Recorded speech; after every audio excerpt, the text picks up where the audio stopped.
और चलिए इसी के साथ आगे बढ़ते हैं, बात बजट से जुड़ी करेंगे। मोदी सरकार ने अपने दूसरे कार्यकाल का आखिरी बजट पेश कर दिया है। वित्त मंत्री निर्मला सीतारमण ने लोकसभा में अंतरिम बजट को विकसित भारत की नींव बताया। प्रधानमंत्री मोदी ने बजट को गरीब, युवा, अन्नदाता और महिलाओं को समर्पित बताया। 47 लाख करोड़ के बजट में सबसे ज्यादा इंफ्रा, रक्षा और आधुनिक परिवहन पर खर्च किया जाना है।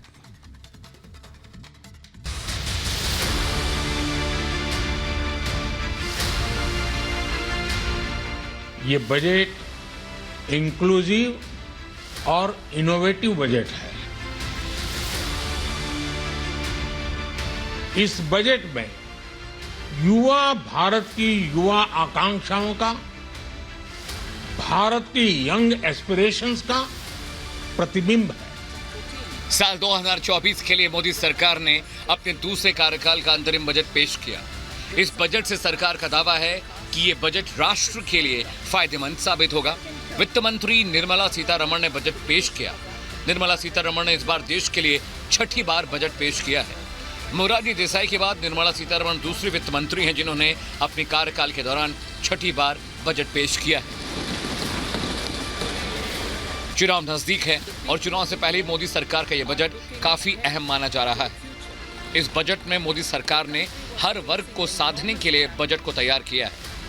बजट में युवाओं, किसान, महिलाएं, टैक्स, ट्रेन में यात्रियों की सुरक्षा, नए एयरक्राफ्ट, स्वास्थ्य समेत दूसरे क्षेत्र में सुधार लाने के लिए बजट को बढ़ाया गया है। बजट पेश होने के बाद पीएम मोदी ने भी बजट की तारीफ की। पीएम मोदी ने इस बार के बजट को जनता के हित वाला बजट बताया।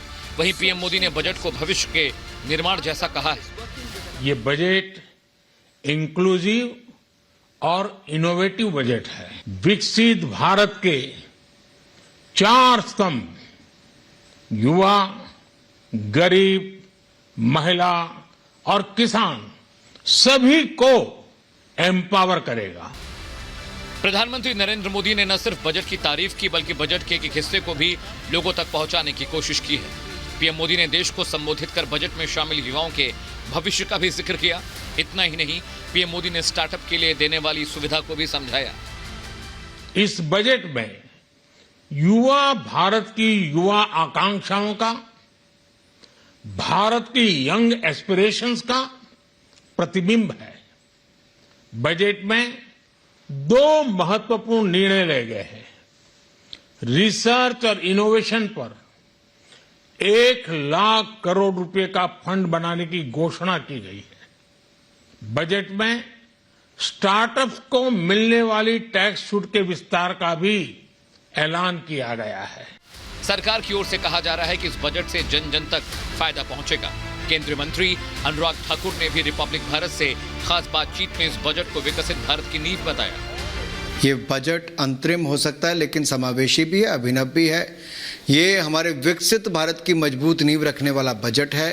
युवाओं की आकांक्षाओं पर खरा उतर रहा है और मैं कहूँगा गरीब, युवा, अन्नदाता और नारी शक्ति, ये जो 4 स्तंभ की बात नरेंद्र मोदी जी ने की, इनके लिए बहुत कुछ इसमें दिखता है जिससे माध्यम से देश को और आगे बढ़ने का अवसर भी मिलेगा, इनका भी कल्याण होगा। हालांकि एक तरफ सरकार जहां इसे जनता के हित और देश के हित वाला बजट बता रही है तो दूसरी तरफ विपक्ष ने इस पर भी सियासत शुरू कर दी है। विपक्षी नेता इस बजट पर सवाल खड़े कर रहे हैं। Bureau report, Republic Bharat.